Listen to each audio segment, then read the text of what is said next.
guys, welcome back to Legacies and Lattes. I am Portia Wood, coming at you with my regular coffee today. No cream, just black. And I am Shar Berry. I do not have any coffee today. I kind of had a fun weekend, so I'm taking a break from the coffee, and I have my lovely OJ with me today. But great podcast coming up for you all today. We are so excited to be back on another episode of Legacy and Lattes. What? So, Shar, what were you doing this weekend? That it was so fun. You're drinking your vitamin C and So orange wild, juice. so crazy. I am still trying to recover. So my best friend had her bachelorette party this weekend.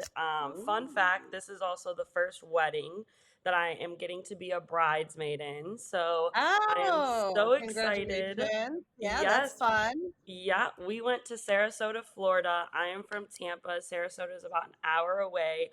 What we thought was going to be a calm, cool, collected, relaxing weekend did not turn into that. It is actually a really cool, fun, small town here on the Yeah. coast. And we went and just had a great time with all the girls coming together. And it's so interesting because we were all sitting around and we were talking about the different stages of life that everyone's in. My best friend's getting Mm. married. I have another best friend who just gave birth to her second baby Oh, this wow. past weekend as well. So I was celebrating a little bit of everything and getting to see that beautiful life and everyone having different experiences. And she actually had to have an emergency C-section, and which is something that I don't personally have, any Mm. relation to. I'm not a mother just yet, but I know when you and I were discussing it, you have a little bit of knowledge in regards to that. A little bit, yeah. First-hand lived First hand. experience. Yeah. I mean, emergency C-sections are pretty freaking common. Actually, it's hard to believe that they are emergencies, right? Yeah. I don't know. But yeah, no, I had an emergency C-section with my son. Um, I tried really, really hard to Mm, follow my birth plan, right? right. At 40 weeks, I went in and the doctor said my fluid was low and the cord was wrapped around Emerson's neck 3 times. But he was like, Ugh. I think we can still deliver, right? At that point, it still wasn't C-section. It was like, I think we can still deliver, but we should induce you. So Mm, we did an induction. And I was like, I don't want any drugs. I don't want any of this. They were like, you've got to do the Pitocin. Apparently, that's a thing, right? Automatically, they start you on Pitocin, which is like a drug to increase contractions for those of right. you who don't. And they slowly increase it over time, right? Every like half an hour or so, they add more to the drip. Uh, they got you. They got you on the drip, if you will. And then you sort of wait, and it was like day 3 where I was like, this is torture. Like Yeah. I don't know what to do. And the Mm, doctor said, look, we've broken your water, the risk of infection is going to go up, like we need to push this. So um I did like a short narcotic, or not narcotic, what was it, gosh, now my brain fog, um but like a pain medication to be able to increase the Pitocin, right, so that mm. we can start pushing the next day. And my nurse actually turned off the Pitocin. She saw a dip in my son's heart rate, didn't call the doctor, didn't talk to anyone, didn't wake me Mm-hmm. up in the middle of the night. Mm-hmm. She just turned it off. So I went from like preparing for active labor, having taken Mm-hmm. these pain drugs to like really ramp it up overnight and get ready to Mm. push in the morning, to I am no longer in active labor and it has been too long with your Wow. child, with the water being broken. The risk of infection is too high. We have to take you into surgery now. Like we just don't have time to Mm-hmm. start over Mm. again. Whew, I'm getting, like, you hear my voice crack. I'm like getting emotional all over again. You're I felt good. so robbed. I felt Oh. so robbed and cheated. I was so angry. I was just And about to ask like, you, how did you feel? Because you go in, we as women, we try, and I yeah, know it was your first baby, so you yeah, want to go in with only. a plan. Your first and only. Let's put that on the hold, record. hold, First please. Oh, and let's only. go on So the you record. you go in with a plan, you go in like this is Yep, what's going to happen, you take the yep, parenting classes, you go and they say this all of is it. how it's all supposed to work, and you were completely thrown for a loop. So how did that feel, and what advice can you give? Shitty. It felt shitty. Listen, listen. I did all the things, right? I did the Yeah. Maz classes, the birthing class. I had the Mm. ball. I went 3 days in labor without any drugs. Oh jeez. Okay, without any drugs. Do you know how painful that is? And I'm like, I'm doing my acrobatic yoga and like, doing all the stretching, all the things. Cause I'm Yeah. like, I'm going to have a natural delivery with my child. I had watched the Ricky Lake documentary movie, The Business of Being Born. She'd Mm. already scared me to death, watching that movie. And I was like, okay, I know how this happens. If I start taking the drugs, I'm going to have an emergency C-section. Like I Right. know it because I've watched it. I've seen the studies. I know that this is what's going to happen. Yep. They bring you in. They start you immediately on pitocin, and it's part of the documents that you sign at the hospital. Most people don't realize that, but it's like your intake paperwork already says that you are committing to like being able to be given pitocin. And if you're in labor and you're coming in the hospital, you ain't reading all that paperwork. Like you are Mhm. just signing it. You are not reading it, Yeah. and then you don't realize they're like giving you Signing it these drugs. away. Right? Yeah. You're like, bye. I don't Yep. know. I'm Yep. in pain. Like help me. Um, and then what they do is they give you all this pitocin, and it's supposed to like create contractions, and then you get drugs like an epidural, and it's supposed to like calm everything down. So then it's like you have this crazy push pull, and then the baby's like, I'm on drugs, and I'm supposed to be. And I'm supposed, they're all over the place. And the next thing you know is they're like, the baby's not doing well. You need an emergency C-section. Wow. Wow. It's And it's so horrific. interesting because, and I was actually reading from the World Health Organization that they say cesarean C sections are continually rising, and Yep. this is a very harmful medical procedure. The World Health Organization actually stated that now 1 in 5 women are getting cesarean C sections. And within the increasing coming decade, they're thinking that nearly a third of all pregnancies are going to be via Yep. cesarean C-section.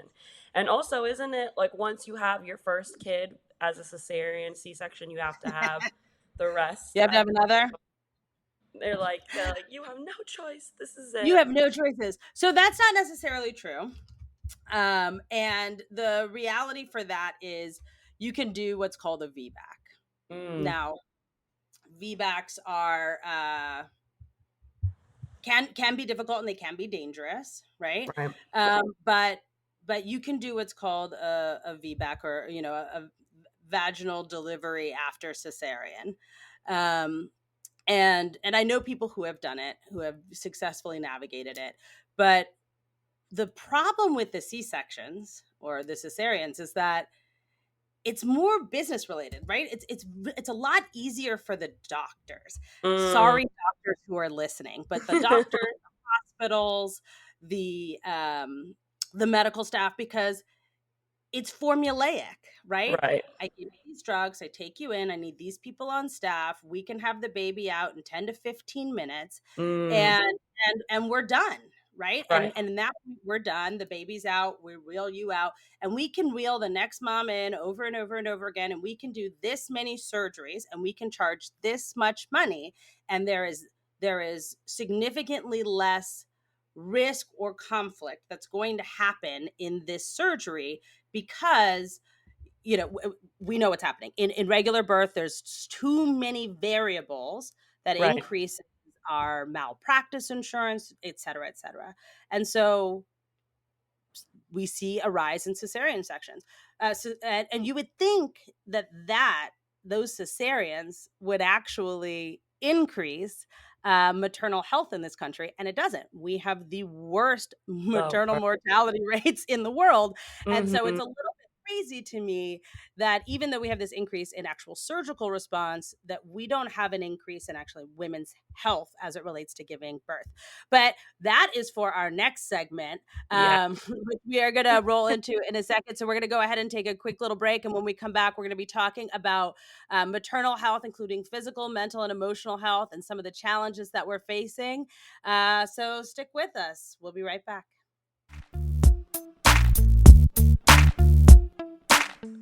Hi, everyone. Welcome back to our podcast, Legacies and Lattes, Candid Conversations with Portia and Shar. So, I do want to give a little bit of a trigger warning. We are talking about very sensitive topics today relating to maternal health. Just wanted to give you guys a heads up, but we would love to just dive right in and go back to what we were talking about earlier, Portia. Yeah, much to your friend's point, right? The cesarean section has become one of the more common ways in which women are giving birth nowadays in the United States.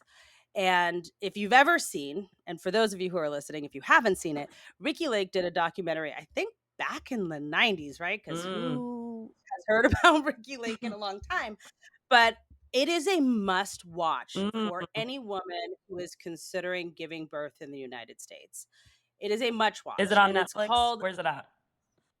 It was on Netflix. That was like 6 years ago when I was giving birth, so I would recommend finding it wherever it is. All right. But it's called "The Business of Giving Birth," and if you haven't seen it and you are considering giving birth, you should, Mm. because it talks about how we've brought birth into the hospitals where under this guise that it's going to be safer for us, and actually women's mortality rates inside of the hospital have gone up, Yep. not down. Yep.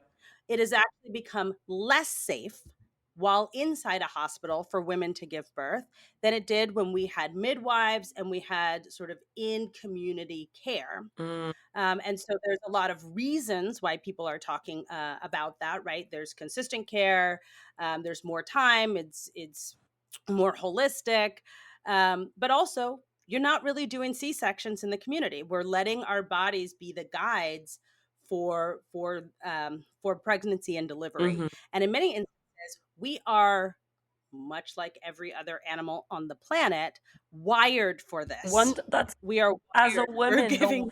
one of the things and naturally built for is conceiving and giving birth. Mm, And it's so funny. I was talking to correct. one Yeah. of my friends the other day that remember women used to go out and have to give birth in the fields, no drugs, Yeah. nothing.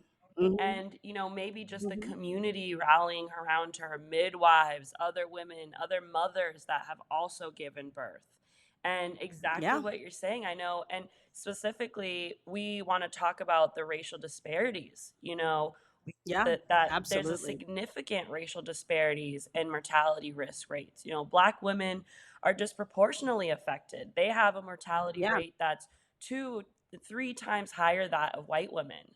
For instance, the Absolutely. mortality rate for white women was around 55.3 deaths per 100,000 live births compared to 19 No, for Black for women. black women. Yeah, the maternal mortality rate for Black women was about 55.3 deaths per 100,000, compared to about 19 per 100,000 for white women. It's about 2 to 3 times higher.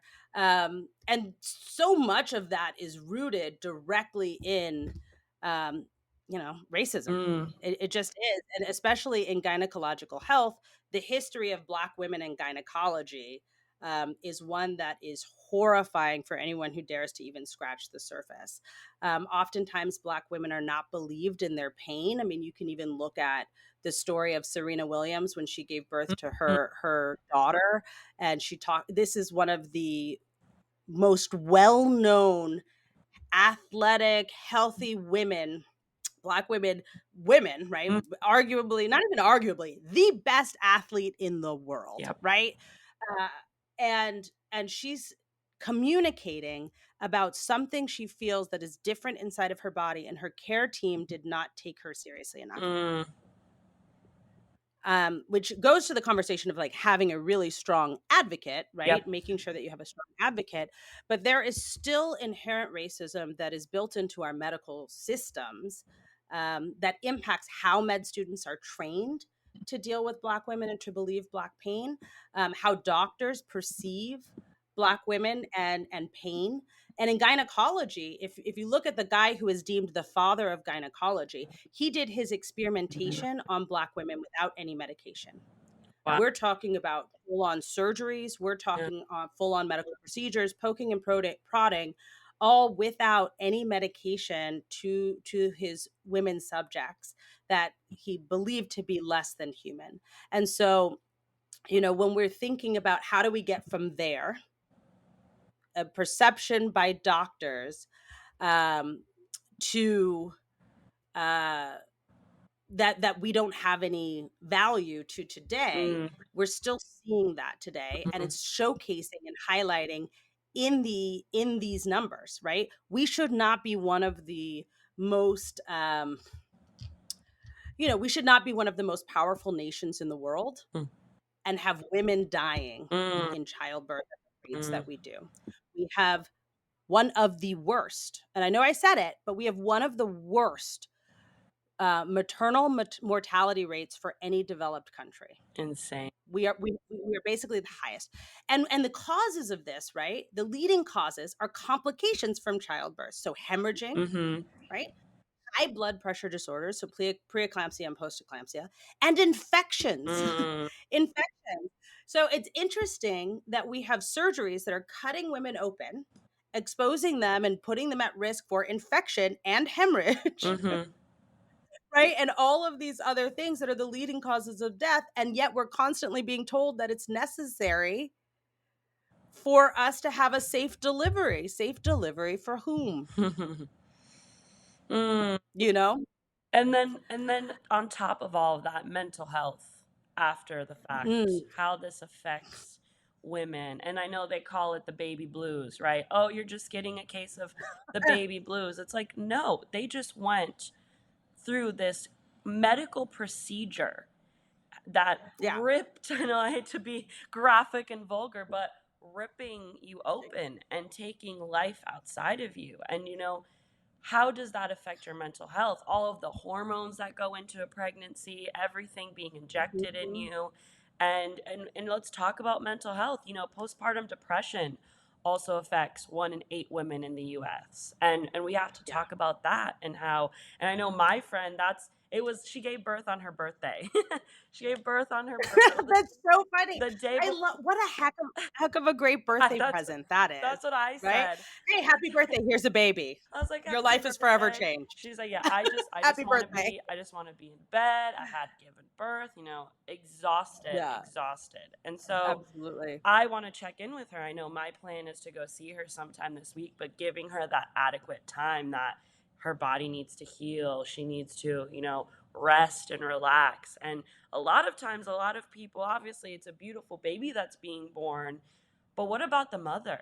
What are we after effects? Nobody cares about us. Well, we need to. Let's change that. Let's change that. People always come in and they want to see the baby, right? Everyone wants to come over and see the baby. It's a new life. I get it. Yep. Babies are cute. Yep. They smell good. Everyone's like, I'm going to come over and I want to just like, I'll hold the baby for you. I don't want you to come over and hold my baby so You're I can like, have time hold to do dishes me, hold or me. do laundry. No, don't touch me. Don't touch me. Stay far, far away from me. Come over and do my Yep. laundry Yep. so I can hold my baby. Mm, Come over and do my dishes so I can hold my baby.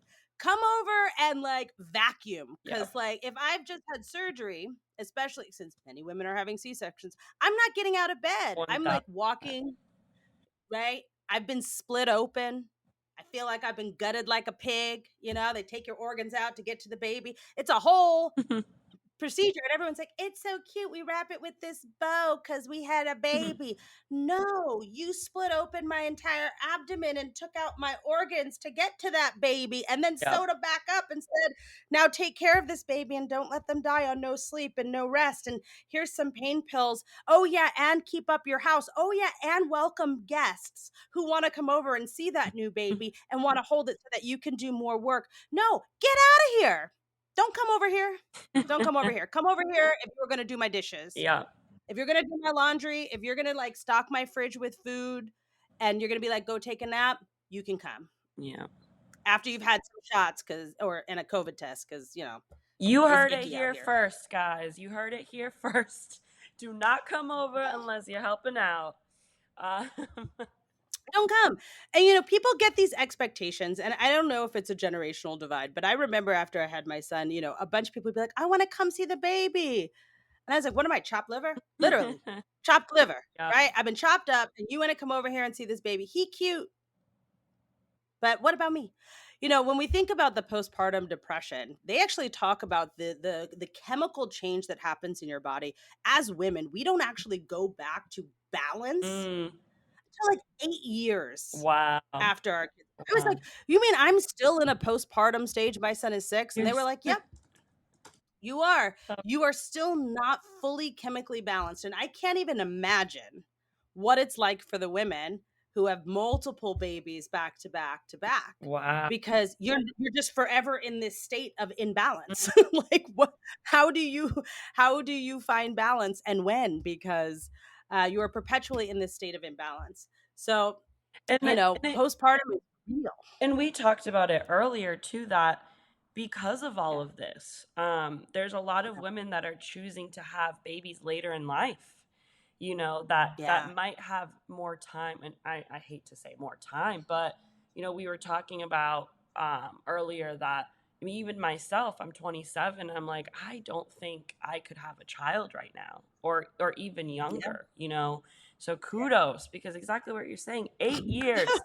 8 years, and then imagine you're still trying to have a career, you're still trying, let's say you have another child, you're still trying to be a mom, all of these effects that are affecting not only you, the baby, but your career, your life, your Yeah. life outside of being a mother. So kudos to all you mothers out there that are listening. A big kudos, because I know even my mom and her mom and all the moms before us, you guys all need all the love in the world. And if I can give you a shout out now, and the hug and care and admiration, shout out to all of you that are listening.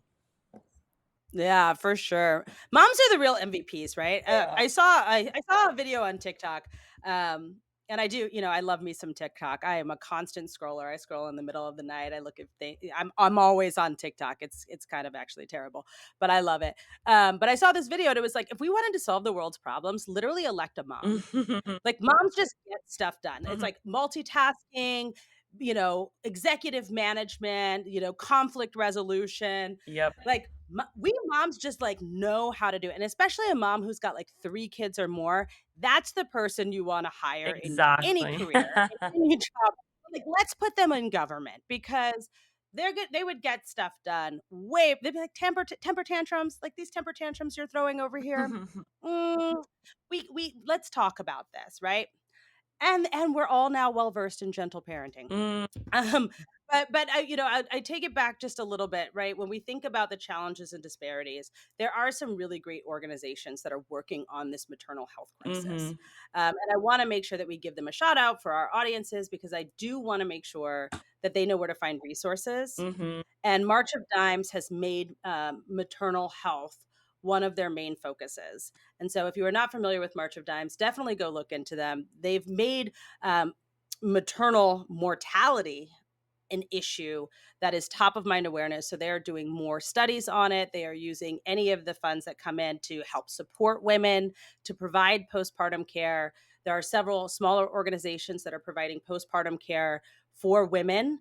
And there are great doula services. I mm, do want to give a shout out to doulas for those of yes. you who may be listening who are not familiar. Doulas are your advocates who understand the system, right? They are there for you. Even if your partner is with you in in the hospital room, they are not necessarily your best advocates. Mm, My father is a retired surgeon, and he was in the room when all this is going on, and I'm like, I have my birth plan. Like, I want to give birth. Like, I know that I'm going to have to fight against this system, yep, but at a certain point, I couldn't fight anymore. Like, I was like, I'm in pain. This pitocin is getting me. yep, And he's like, listen, just have the C-section. Just do it, right? And I'm like, you are not my advocate. Like, you are watching me in pain, and you are like, the surgery will end this pain. Go do that surgery. yep, And it was my sister who really stepped up and was yep, the yep. advocate Mhm, for my birth plan, because I could no longer advocate. I was not in a position to advocate for myself. So doulas can actually be really strong, disassociated people, because they're not in your family. Like, they are there to yes. do what is in your best interest. They have some medical training, and so they understand what is normal and what is not. They know when to push back. They know when to come and talk to you and say, hey, actually, this is pretty serious. They're sort of your intermediary, Mm, that can be a guidepost for mothers. And I highly recommend anyone who's considering having a baby or currently pregnant to look into doulas, because they can be really big advocates for you both before you give birth, during the birth process, and then also in the follow-up process as well. So really making sure that they are taking care of and watching mom, and that can have a huge impact on outcomes as well. Wow. Wow. Amazing. All the fun All of stuff. the resources, all of the resources. I've also heard of another nonprofit organization called Every Mother Hmm. Counts, and they are Yeah, working to making pregnancy and childbirth safe for everyone everywhere. So not only in the U.S. but globally, they're working to I love create that. change in policies and third world countries, helping mothers all across the globe. And here, hearing your experience, seeing firsthand the experience of my best friend, like to have, and what you said about your sister, having advocates that have been there, that have done it. And right now, unfortunately, we have a society of lawmakers that are making policies that have never been a mother about mothers. And that needs Oh to yeah. change. And so this nonprofit, shout out to them too. Every Mother Counts. They're improving maternal health all across the globe, helping mothers all around the world.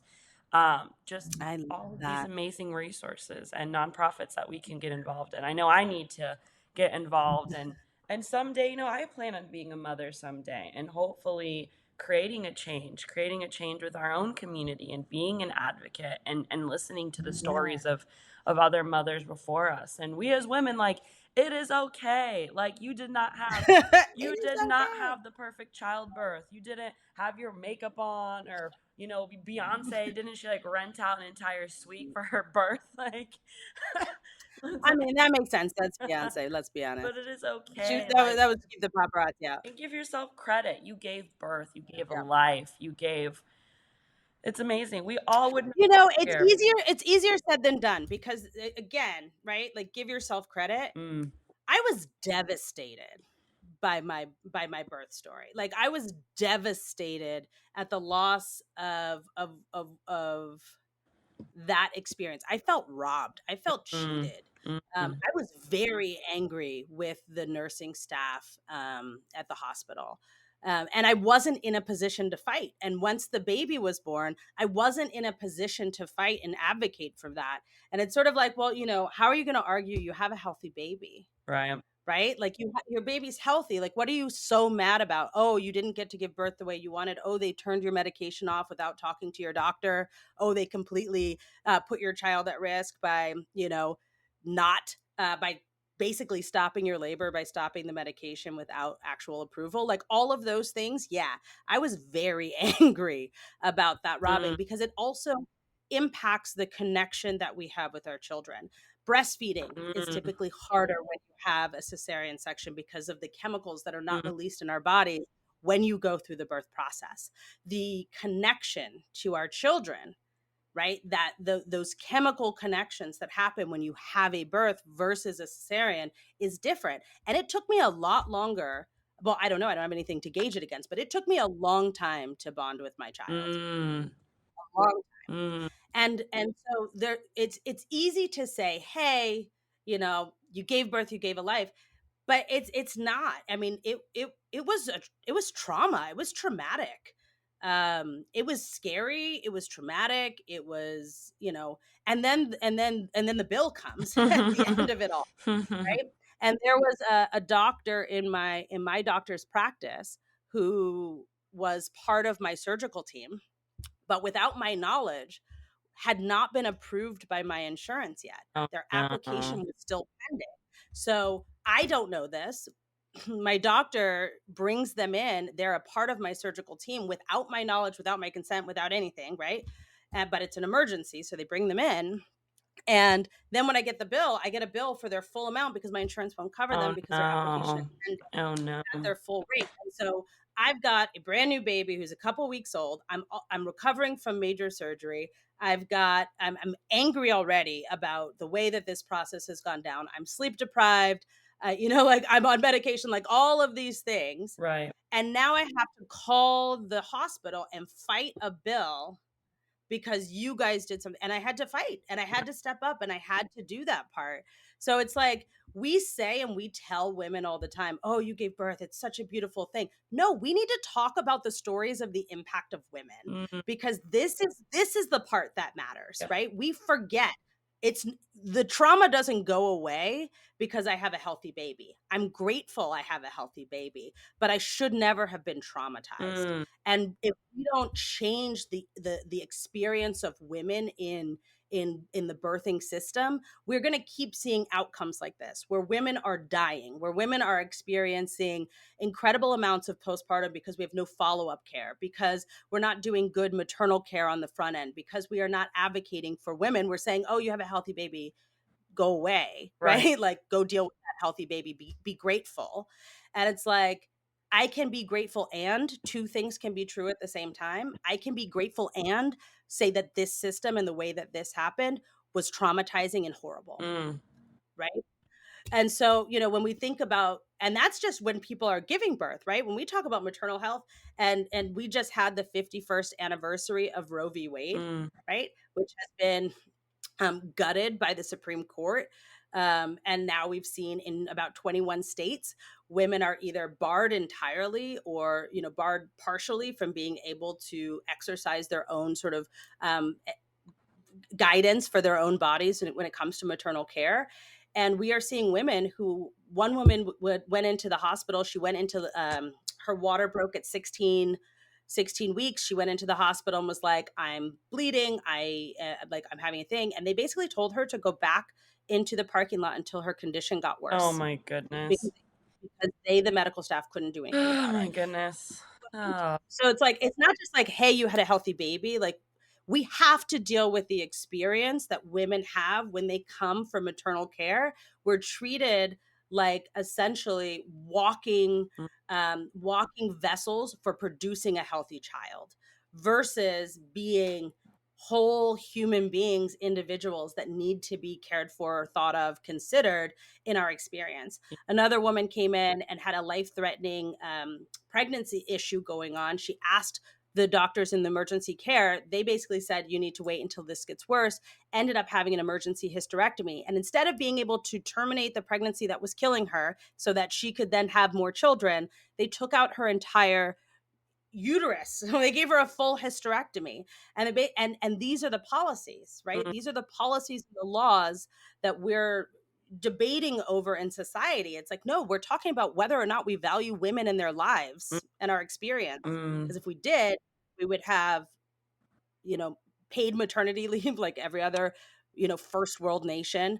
We would have free healthcare when it comes to having children. We would have doulas and birthing centers in hospitals, not sterile hospital beds and surgery, mm. right? Like, we would, if we cared about women as a society, we would do all of these things differently. Right. 1000%.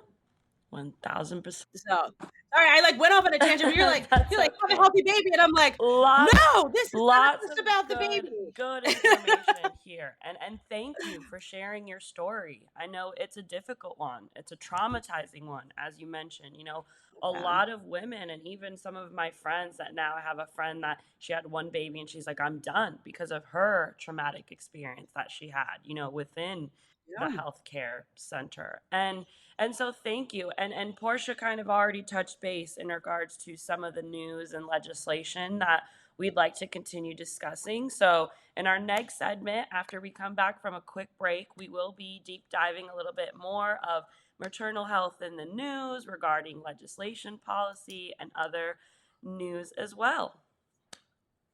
Yeah, we'll be right back.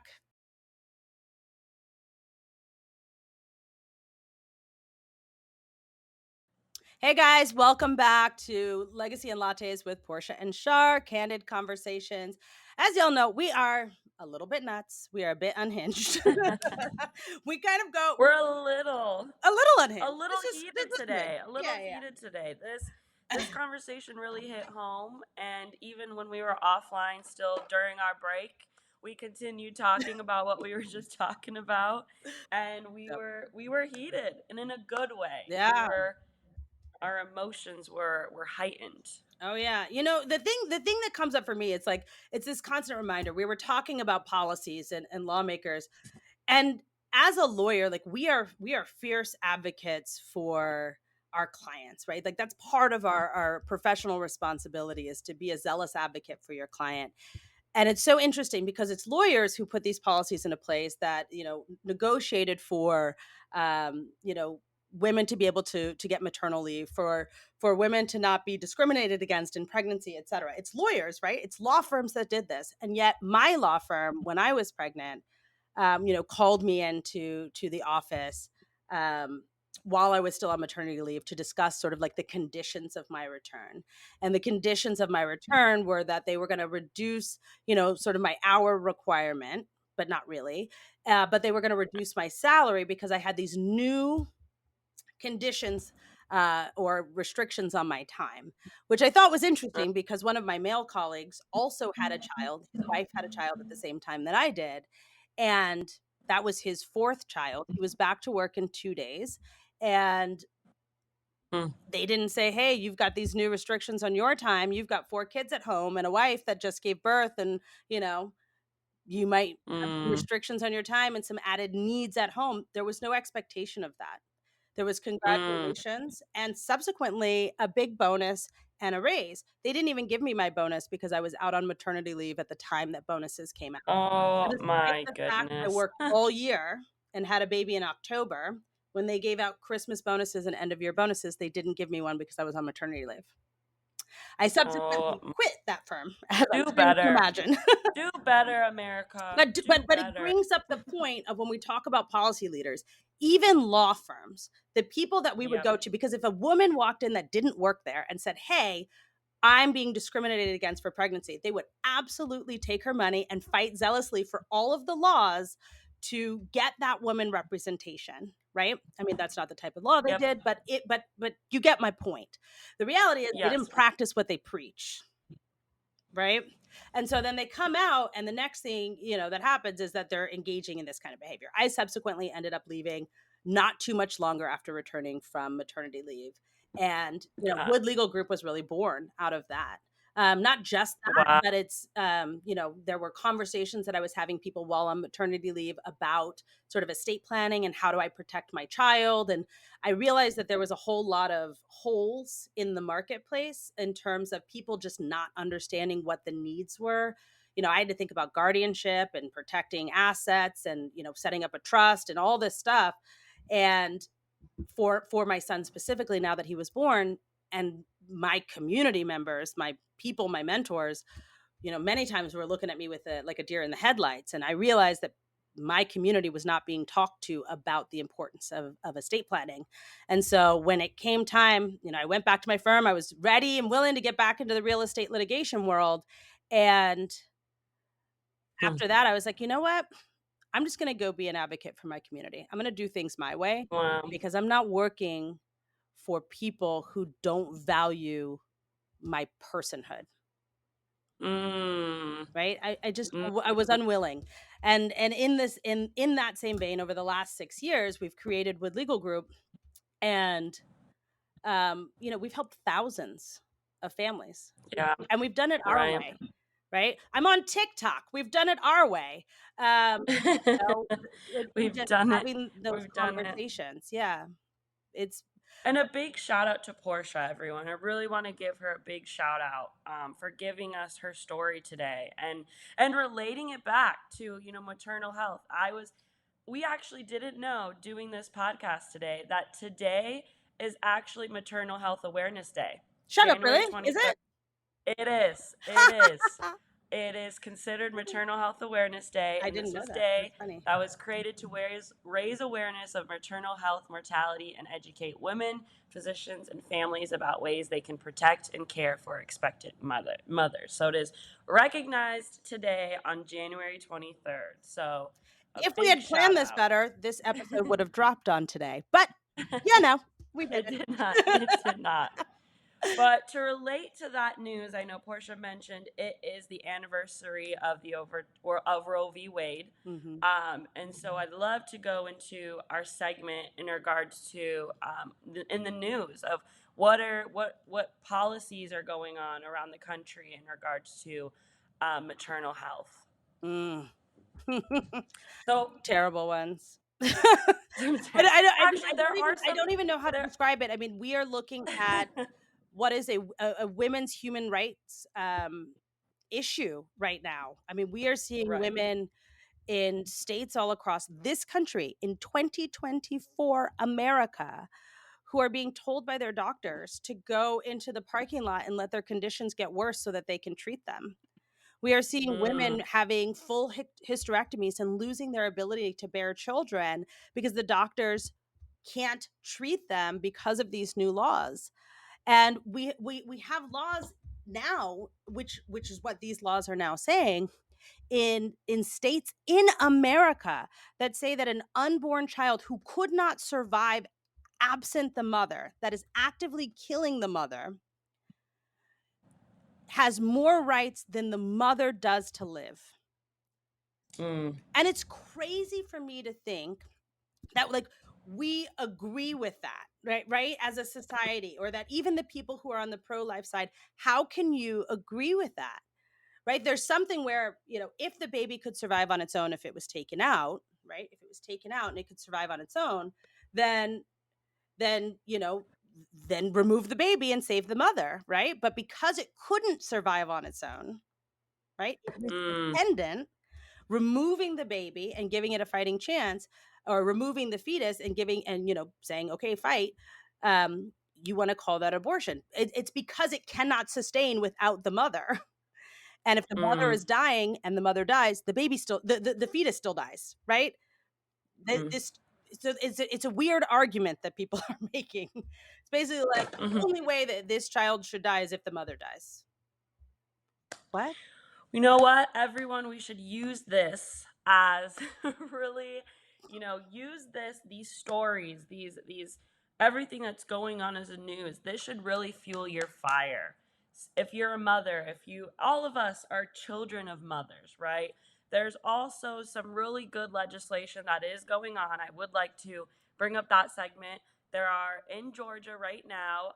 Georgia has one of the worst maternity mortality rates in the country. Black mothers in Georgia are 2 to 3 times more likely to die. They are Mhm. actually introducing a bill that aims to create new metabolic units as part of an effort to reach women at high risk of cardiac complications. And in Florida, the Florida Senate has put forth millions of dollars towards mental and maternal health that they're hoping to push forward. So there are policies, but obviously all of us, it's our duty, our right as citizens to go and advocate and tell the stories. We heard Portia's story today. I know I have some friends that were mothers as well and have these stories too. So really getting behind these policies that are looking to change that, looking to attack that mortality rate here across the US as we can. What can we do and help out and make a change? Yeah, and I just want to say, it's not even just the mortality rates. Like, yes, that is abysmal. How can we be a first world nation when we have the worst maternal women's mortality rates, women dying in childbirth, right? We have the worst rates of any first world nation, and some third world nations, or quote unquote third world nations. The It is also, how do we support women and families after someone has a baby? It's not just, here's your bundle of joy and now it's done and everything's peaches and roses. What are the systems that we are going to have in place to protect people? Hey, paid maternity leave might be one. And it's always so interesting to me that people don't realize in this country that we have zero paid federal maternal leave. Zero. So a woman gives birth and has zero right to be paid for maternal leave. Other countries have 2 years, 18 months paid maternity leave for women because it is a major medical procedure. There is a bonding time that needs to happen for a healthy society, right? Well-rounded, healthy people to be participate in your society, to have a safe society. You need those bonds and connections. We're Mm-hmm. basically creating robots. This is one of those topics that just gets me really fired up and angry because we as people have completely broken down the dynamic of what family means and Mm. what the importance of community and family means. Children, babies, if we want to say that these fetuses are babies, then we have to remember that they need things after they come out of the womb. It is not just that they need to be protected in the womb. Once they come out, then what? Now they're just numbers. They also need to be protected once they're born. Access to healthcare, access to basic necessities such as food, water, shelter, right? Clean water, not like what's going on in Flint and other places around the country. Clean water, safe. Like, we can't stop at, hey, we need to just overturn Roe v. Wade. People are arguing for that. But then what? But then what? I don't know. This is not going to be solved on our podcast today, but I do want to come back to this topic and bring in some some experts in this. So I've got a couple emails out, and we're going to do that in one of our later episodes. Thank you, everyone, for listening in on today's podcast. We are so excited to continue having these candid discussions. As we continue recording these podcasts and having these conversations, please comment, like, subscribe, reach out to us about any topics that you may want us to cover, and we love to engage with you. Yes, you guys, thank you so much for being here. Like we said, there's a lot of organizations that are working on the maternal health crisis, particularly the Black maternal health crisis. The W.K. Kellogg Foundation is working on the Black maternal health crisis. We also have United for Moms Health. We also have marchformoms.org. We also have March of Dimes. There's also earlysuccess.org. There are a lot of organizations that are actively trying to tackle this maternal health crisis that is happening here in this country, particularly the Black maternal health crisis, to try to keep and protect our mothers and our families. So please tap in with them wherever you can, whether it's volunteering your time, donating your money and resources, or the thing that is free, which is literally just share their content. Share our content. Make sure that these conversations are getting out there to more and more people, because they're knowledge is power and exposure is power. And if we can start helping people to learn more about these issues, perhaps we can actually get a coalition for change. Mm. So, please tap in with these different organizations and others. I'll mention a couple other ones. There's the National Birth Equity Collaborative, NBEC. There's also System Midwife Productions and the System Midwife Directory. There are Black Mamas Matter Alliance, Moms Rising, Shades of Blue Project, and others. We will put some links in over at the podcast description. So make sure you're following us on Apple Podcasts and anywhere you get your podcasts. We are here. But thank you so much for joining in, and we can't wait to see you next. Thank you. Thank you for tuning in, everyone. And as we always say, create your legacy one cup at a time.